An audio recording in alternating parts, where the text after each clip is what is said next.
पुरुषः हारो न चंद्रोज्ज्वला न स्नानम न विलेपनम न तिलकम नालंकृतम मूर्ध्वज वाणे कह शमलम करोति पुरुषः यह संस्कृतम धार्यते क्षेयन्ते खलु भूषणानि सततम वाग्भूषणम भूषणम। भर्तरी लिखते हैं, आप बढ़िया कपड़े पहन के आए, बढ़िया मेकअप करके आए, बढ़िया गाड़ी से पहुंचे, बढ़िया व्यवस्था करी, इससे पता नहीं चलता कि आप सभ्य हो कि आप असभ्य हो। भर्तरी कहते हैं व्यक्ति की शोभा केयूर से नहीं होती, केयूराणी न भूषयन्ति पुरुष, हारो न चंद्रोज्ज्वला, न स्नान से शोभा है, न स्नानम न विलेपनम न तिलकम नालंकृतम मूर्ध्वज, काय से शोभा है, वाणी कह शमलम करोति पुरुषः, वाणी कह, उसकी वाणी से उसके अलंकार उनके आभूषणों से नहीं होते, उसके अलंकार उसके शब्द हैं। अरे हमारे बड़े बड़े दिल्ली के ज्वेलर्स के पास भी वो अलंकार नहीं होंगे जो हमारे श्री गुरुदेव महाराज के पास अलंकार थे। श्री बड़े महाराज श्री, आप सब उनके श्रोता, कई लोग यहाँ रह चुके हैं। वो ज्वेलर्स के पास तो भाई वो हीरे और चांदी के हार लेके फिरते होंगे, हमारे गुरुदेव महाराज के पास शब्दों के वो अलंकार वैशिष्टि थी कि वो एक एक शब्द के हजारों पर्यायवाचियों के हीरे लगा दिया करते हैं। ऐसा लगता कि कल कल कल्लोलवंतनी नदी बह रही हो, ऐसा लगता कि किसी ने दोनों मुट्ठियों में फूलों को भर के सबके ऊपर लुटा दिया हो। शब्द की शुद्धि है बंधुओं। इंद्र शत्रु विवर्धस्व, इतनी सी बात की अशुद्धि कर गए, अर्थ का अनर्थ हो गया। चाहते थे इंद्र को मारने वाला पुत्र मिले, पर अर्थ बदला और अर्थ लग गया इंद्र से मरने वाला पुत्र मिले। इसलिए हमें पाठ बड़ी सावधानी से करना चाहिए। गीति शीघ्री शिरः कंपी तथा लिखित पाठक अनर्थ ज्ञोल्प कंठश्च षडयिते पाठकाधमा। ऐसा हो जिससे शुद्धि रहे। कई लोग इतनी जल्दी जल्दी पाठ करते हैं, भगवान को भी समझ नहीं आता है पाठ क्या कर रहे हैं भाई। हनुमान चालीसा इतनी जल्दी पढ़ी, श्री गुरुचरण, हनुमान जी सोचे भाई इतनी तेज इतनी जल्दी मैं लंका नहीं पहुंचा जिसने इतनी हनुमान चालीसा पाठ कर दी। शीघ्री, इतना शीघ्री गीता पाठ किया। भगवान भी भले इतनी जल्दी मैं सुना दिया होता तो युद्ध तो कब का समाप्त हो गया होता। जल्दी जल्दी फटाफट। मैं एक बार बंबई में एक माता के घर में रुका, कथा थी, वो माता सुबह आरती कर रही थी, उसको जाना था शॉपिंग पे, बड़ी जल्दी से तो जाके अगरबत्ती घुमा रही, श्लोक पढ़ा उसने, कृष्णाय वासुदेवाय फणत केश नाशाय। श्लोक बोलना था कृष्णाय वासुदेवाय प्रणत क्लेश नाशाय, और वो माता कह रही फणत केश नाशाय। श्लोक का अर्थ है कि प्रणत क्लेश, प्रणाम करके क्लेश मिट जाए, और वो माता रानी यूं कह रही फणत, फणत सांप, केश, केश जो फणत है नाशाय। मैंने कहा भगवान मैंने जितना भजन किया उसके प्रभाव से मैं आपसे एक ही प्रार्थना करता हूं, इस बेचारी माता की प्रार्थना आप सुन न लेना प्लीज, बिल्कुल नहीं मानना। इसकी सुन ली तो जिंदगी भर रोएगी, हमको तुमको दोष देती फिरेगी, इसकी कभी न सुनना भाई। ये सुन ली तो बेचारे, अब भगवान क्या करे, सब शब्द का ही खेल होता है। नारद जी को विवाह करना था, नारद जी ने भगवान से आके कह दिया मुझे हरिमुख दे दो। भगवान ने कहा आर यू श्योर, हरिमुख ही चाहिए? हाँ बिल्कुल हरिमुख दे दो। वो चाह रहे थे हरि का मुख, उनने दे दिया बंदर का मुख। सब हंसे जाके नारद जी पे। नारद जी ने भी गुस्सा में कह दिया भगवान बंदरों पर तुमने हंसी उड़वाई है ना, एक दिन ये बंदर ही हैं जो तुम्हें बचाएंगे महाराज। तभी रामलीला में बंदर भाटों ने इकट्ठे होकर सीता जी की खोज करी। शब्द का बड़ा फर्क होता है। निकुंज की एक लीला है, बड़ी मीठी लीला है निकुंज की, वृंदावन की। छिपी गली से छिपकर को हमारो ठाकुर श्री प्रिया जी से मिलवे जा रहे हो। छिपी गली जानते, छिप तो जातो ठाकुर, और जाय करके दरवाजो खटखटायो। सुप्रिया अंदर विराज रही निकुंज मंदिर में, और भीतर ते आवाज दीनी भाई कोअम द्वारि प्रिया ह्युपवनम कोयम, भाई कौन, कोयम कौन है भाई, कोयम कौन है, कोयम द्वारी, द्वार पर कौन है। ठाकुर जी बाहर से बोले हरि, मैं हरि। प्रिया जी जोर से बोली हरि। अब हरि का मतलब श्री हरि और हरि का मतलब बंदर। और ये बंदर है, शाखा मृगस्यास्त्र किम। अरे भाई बंदर है तो हम तो बड़ा डर लगता है हमें बंदर से, तुरंत जा यहां से, तुरंत जंगल में जा, जंगल जा भाई, हमको मत छेड़ो।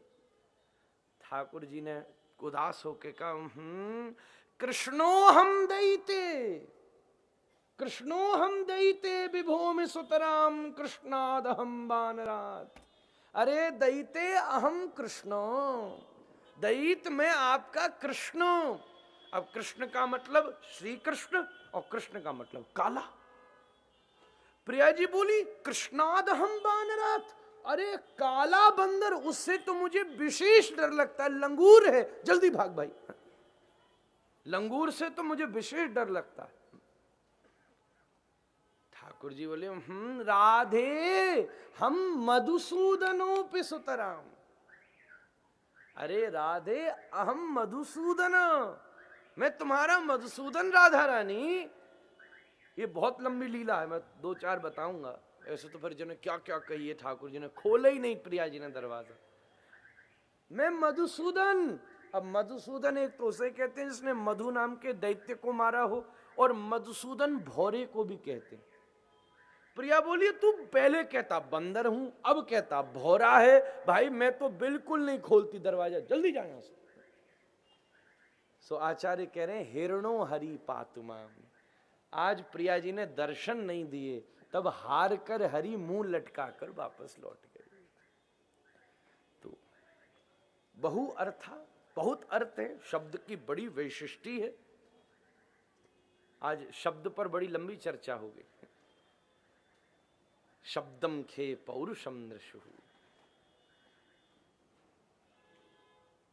अशुद्ध उच्चारण से हमें प्रयास करना चाहिए, आलस्य में नहीं। ये हमारा आलस्य है। लोग कहते हैं महाराज हम गलत बोलते हैं इसलिए हम पंडित जी से पाठ करा देते हैं। ये भाई आलस्य है, ये हमारे जीवन का आलस्य। गलत बोलते हो तो आप ठीक से बोलना सीखो।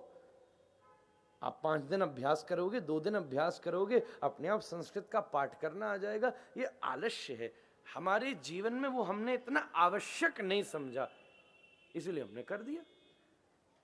70-70 साल के बुजुर्ग भी बैठ के रोज 2 घंटा अपने बच्चे से मोबाइल हैंडल करना सीखते। क्या जरूरत है उनको? भाई व्हाट्सएप कैसे चलता है, भाई फोटो कहां से खींचते, बता ईमेल कैसे जाता है, उन्हें पूरी खकोल डाला उनने। क्यों? हमें ये लगा कि आवश्यक है। इतने ध्यान से हनुमान चालीसा का पाठ नहीं करते जितने ध्यान से फोन सीख लेते हैं भाई, एडवांस है एडवांस। तो जो चीज हमें आवश्यक लगती है हम उस चीज को सीख ही लेते। हमने नई गाड़ी खरीदी तो रोज थोड़ी ठुक ठुका के बच्चा ने सीख ही ली, भाई हमें तो अनिवार्य है। जो चीज हमें अनिवार्य लगती है हम सीख लेते हैं। इसलिए हमारे जीवन का आलस्य भर है, कठिन कुछ नहीं होता, ये बस आलस्य भर होता है। कठिन दुनिया में कोई चीज नहीं, नथिंग इज इम्पॉसिबल। एक व्यक्ति जो कार्य कर चुका है हर व्यक्ति वो कार्य कर सकता है, बस पहले व्यक्ति जितना जोश होना चाहिए। वृत्तासुर नाम के असुर का उस यज्ञ से जन्म हुआ, इंद्र के साथ युद्ध हुआ, परंतु उसका वध ही नहीं होता था। तब दधीची ने अपनी अस्थियों को दान किया। एक बार खड़े न होने की वजह से कितनी बात बिगड़ गई। माताओं को सहना पड़ा, समुद्र को, वृक्षों को, पृथ्वी को, दधीची को। एक गलती से कितनी गलती खिंच गई बंधु। बहुत अच्छा छोटा सा पाप कर दे सब बिगड़ जाता है। ऐसे समझो एक घड़े में पूरा भर के प्योर जल डला हो और आप एक मट्टी का डेला उसमें डाल दो तो क्या हुआ? पूरा का पूरा घड़ा खराब हो गया। थोड़ा सा इतना एक छोटा एक बूंद काला रंग डाल दो, पीला रंग डाल, एक बूंद केमिकल, एक बूंद विष डाल दो तो विष एक घड़ा हो गया। और एक बड़े घड़े में एक लोटा कीचड़ हो, गंदगी हो, उसमें तुम कितना भी शुद्ध पानी डाल लो, पर क्या होगा, गंदगी ही बढ़ती जाएगी। इसलिए पहले सफाई करना जरूरी है। अच्छी से अच्छा चरित्र का घड़ा क्यों ना हो, पर अगर एक भी दुष्कर्म की गंदगी की बिंदु विष उसमें गिर गया तो सारी की सारी बात खराब हो जाएगी। दधीची ने अपनी अस्थियों को दिया जिससे वज्र बना, और तपोबल से तपपोत उस वज्र के द्वारा वृत्तासुर का वध हुआ। ये नाम का असुर था पर था भक्त, सारी लीला इसी के लिए हुई। जाते जाते इसने ऐसी प्रार्थना करी कि नारायण भी रो पड़े भाई, भगवान भी रो पड़े। भक्तों को रोते दुनिया ने देखा है, भगवान को तो हंसते ही देखा होगा आपने, पर वृत्तासुर की ऐसी स्तुति थी कि नारायण की आंखों से आंसू बह पड़े। इसने वो प्रार्थना करी 4 श्लोकों में। वृत्तासुर की ये 4 श्लोक वैष्णवों की सबसे सर्वोपरि प्रार्थना के रूप में विद्यमान है। अहम हरे तब पादैकमूल दासानुदासो भवितास्मि भूय मनस्मरेता सुपतेर्गुणास्ते गृणीतवा कर्म करोतु काया। क्या बात कही, बड़े बड़े वेदांती ये नहीं कह सकते। अहम हरे तब पादैकमूल, हे भगवान मैं कोई बहुत बड़ा व्यक्ति नहीं हूं, आपके चरणारविंद की रज की एक कर्णिका के समान हूं। दासानुदासो भवितास्मि भूय, आपके अत्यंत दासों के दास बनने का भी सौभाग्य प्राप्त हो जाए तो ये जीवन धन्य हो जाए। मुझे कुछ नहीं चाहिए, क्या चाहिए? तो बोले अजात पक्षा इब मातरम खगा स्तन्यम यथा वत्सतराक्षुदार्था प्रियम प्रियेव विषितम विषण्णा मनोरविंदाक्षदृदेक्षते त्वम्। कैसी बढ़िया बात कही, 3 दृष्टांत दिए। भगवान मैं बस आपके लिए तड़पना चाहता हूं, I want to feel that pain of separation. किसकी तरह? पहले कहा पक्षा, अजात पक्षा, जैसे घोंसले में छोटे छोटे बच्चा दाना चुगने गई अपनी माता के लिए तड़पते हैं, ऐसे मैं तड़पूं। फिर उसने देखा, उसी समय वो माता दाना चुन के वापस लौटी, उसके मुंह में दाना डाला, उसने तड़पना बंद कर दिया। अरे ये तड़पना तो स्वार्थ का था। तुरंत उसने दूसरी बात की, वत्सतरा क्षुदार्था, जैसे क्षुदा में बछड़ा तड़पे, कितना फुदकता है, जब मैया आए कितना फुदकता है, पर थनों से दूध पिया शांत हो गया। फिर तीसरी बात कही, प्रियम प्रियेव विषितम विषण्णा, जैसे प्रिया प्रियतम 2 हो, पति पत्नी हो, पति चला गया विदेश, अब घर में पत्नी सारे काम कर रही है, पर करते हुए भी मन ही मन अपने प्रिय की प्रतीक्षा कर रही है।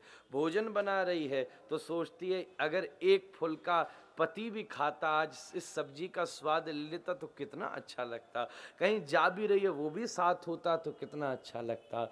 सब कार्य करते हुए भी अंतस्थिति उसकी अतीव पीड़ा में है कि कब उसका मिलन होगा, कब वो वापस आएगा।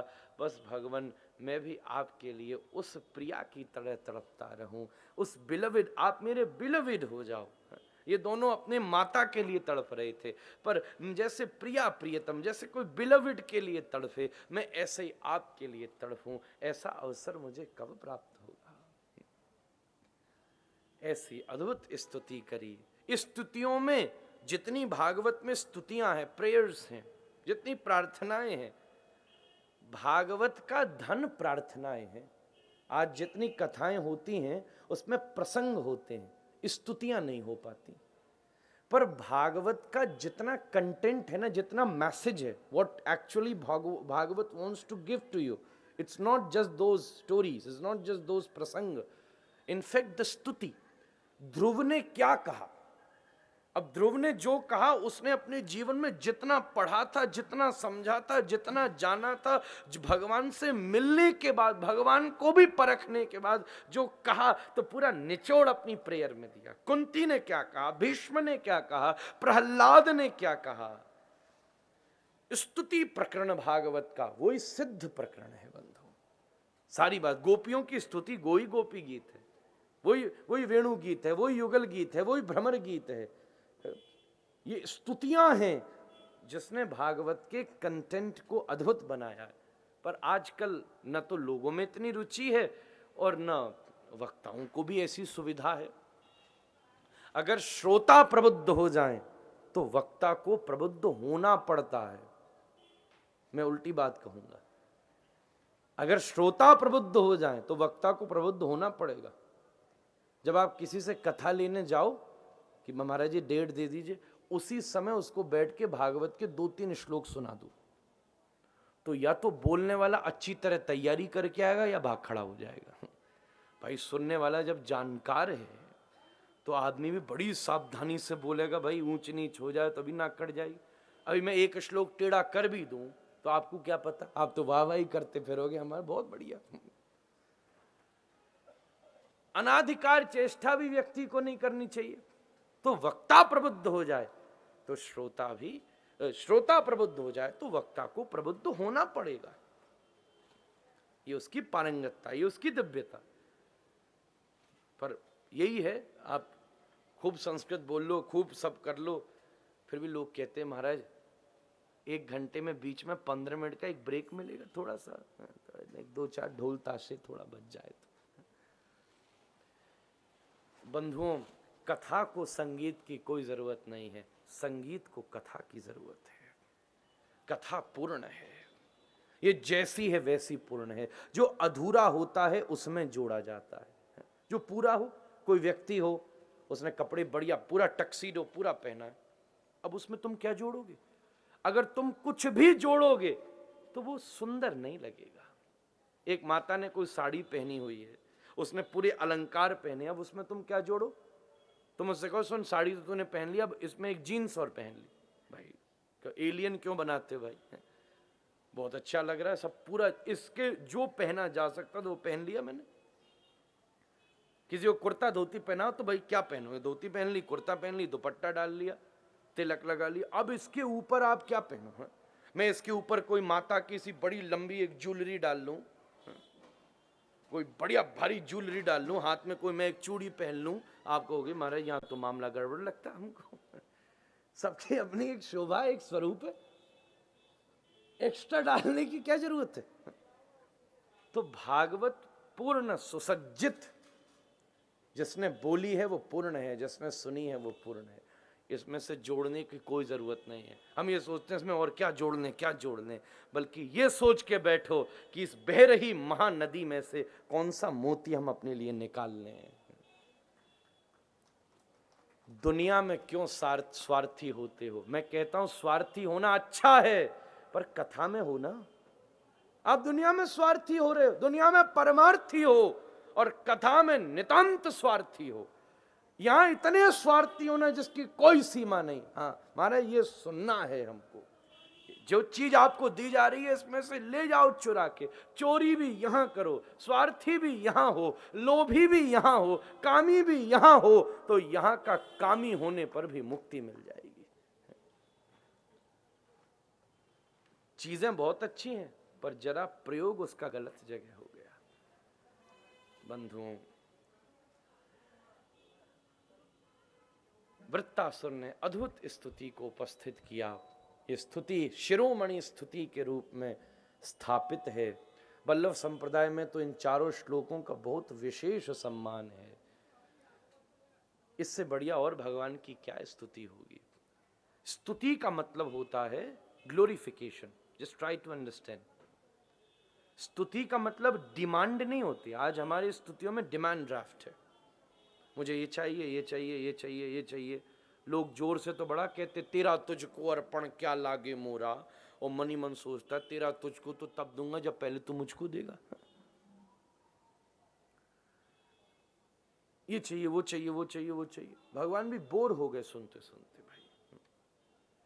कोई आपकी पत्नी बहुत सज के आई हो, आप उसके सामने खड़े होके कहो भाई ये दे दे मुझे जरा, ये ला दे, वो ला दे, वो ला दे। मंदिर लोग पहुंचते आंख बंद करके खड़े हो जाते। मैंने भाई मंदिर आंख बंद करने के लिए थोड़ी ना, भगवान इतना सजा धजा खड़ा, तुम आंख बंद कर ली। देखो भाई तुम्हारी पत्नी सज धज के आई हो, तुम उसके सामने आंख बंद कर लो। 3 दिन कम से कम रोटी नहीं मिलनी तुमको। इतनी सज के आई, तुमने आंख बंद कर ली। वो सोचेगी भाई कहाँ गलती रह गई भाई, आंख ही बंद कर ली इसने तो। ठाकुर जी बेचारा सुबह से सज के, बिहारी जी खड़े बंगला बना के, और तुम आंख बंद कर ली। मंदिर में क्यों लोग आंख बंद करते हैं मैं समझ में नहीं आती। हाँ घर में कहा, बाजार में आंख बंद करें, जहां आंख खोलनी चाहिए वहां बंद कर लेते हैं, जहां बंद करनी चाहिए वहां फटी फटी आंखन से घूमे मारे। वहां आंख बंद करो,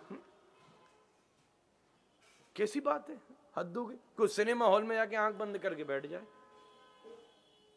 परिवार वाले धक्का दे के निकाल देंगे बाहर। भाई आंख बंद करने आए थे तू यहाँ, तो अपना अपना स्थान, अपनी अपनी स्थिति, अपना अपना प्रयोग है। स्तुति का मतलब होता है प्रशंसा।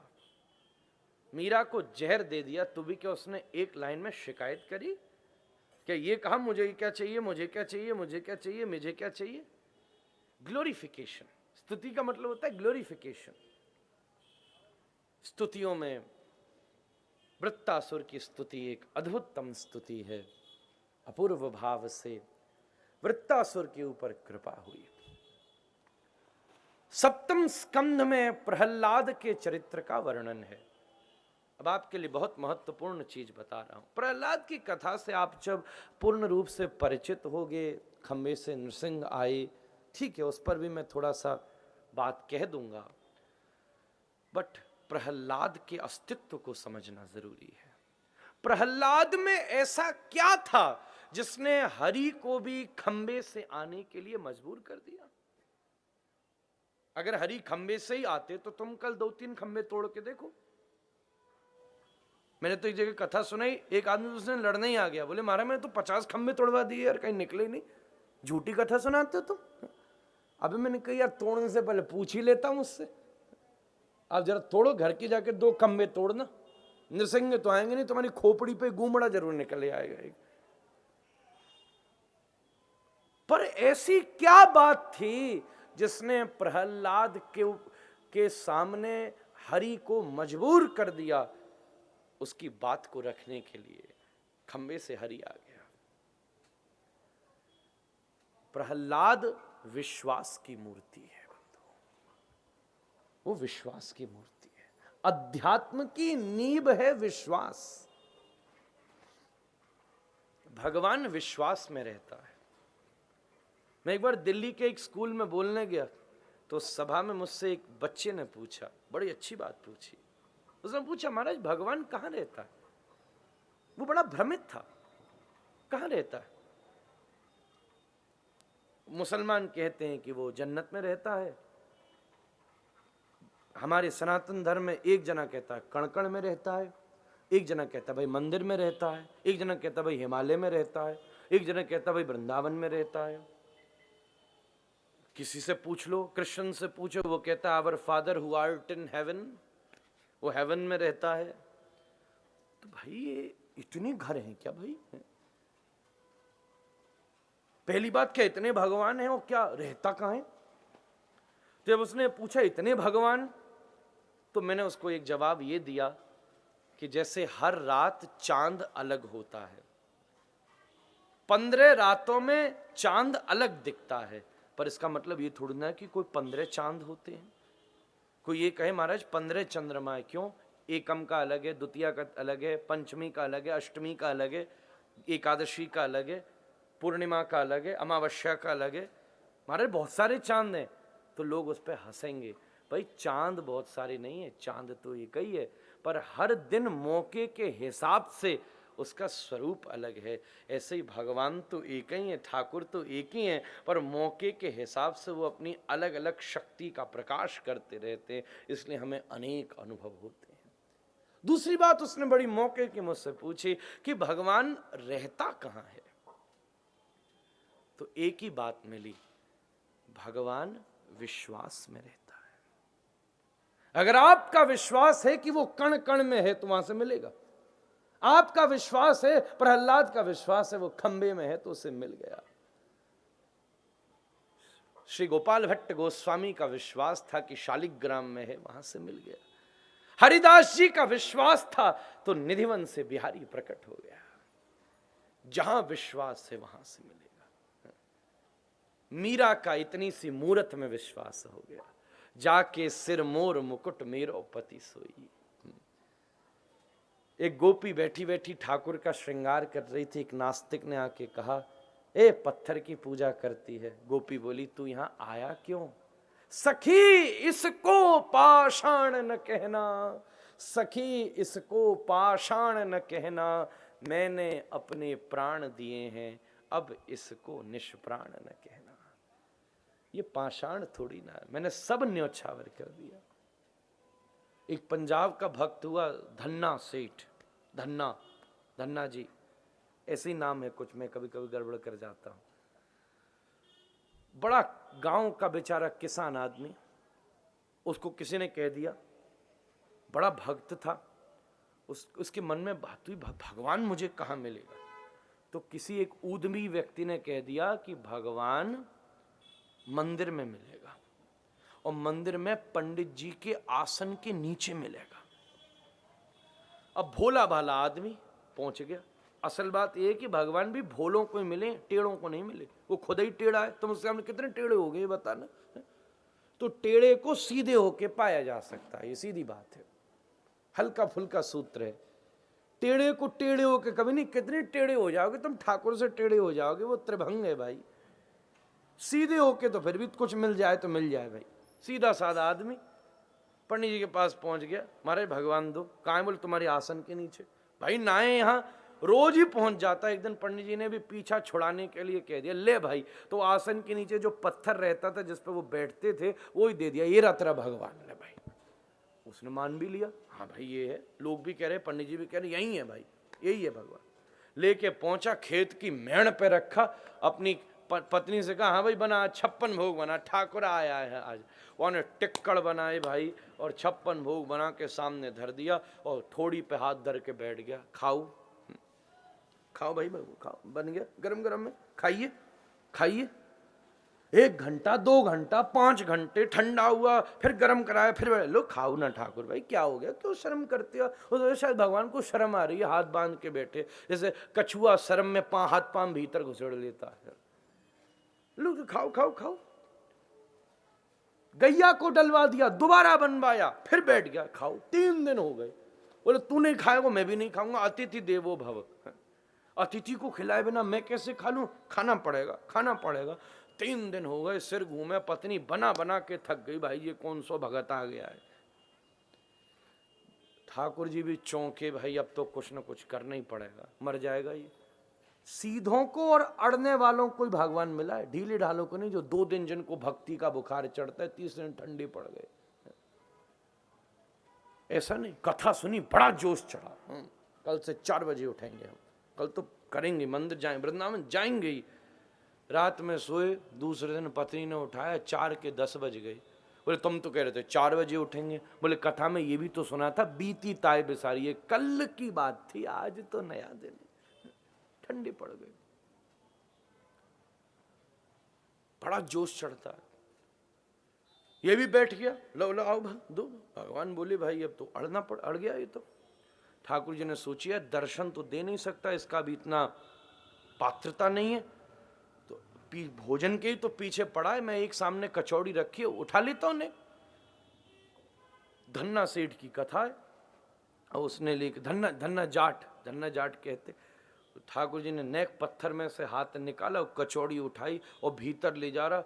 इसने देखा, ओहो चोरी कब से शुरू कर दी, ये क्या हाथ है, पूरा सामने हाथ पकड़ लिया उसका। अब बाहर खींचे, ठाकुर भीतर खींचे। अब बाहर किसान तगड़ा भाई बैलों को इधर उधर कर देने वाला लेके भगवान को बाहर खींचा। ठाकुर ने हल्ला मचाया, ले गया ले गया ले गया भाई। उधर पीछे से राधा रानी ने पकड़ा, इधर इधर इसकी पत्नी ने पकड़ा, खींचा तानी। इसने पाम से डांट लगा के ऐसा झटका दिया कि ठाकुर जी भी बाहर आ गए, प्रिया जी भी बाहर आ गई। लो पाओ पाओ, बैठ के पाओ।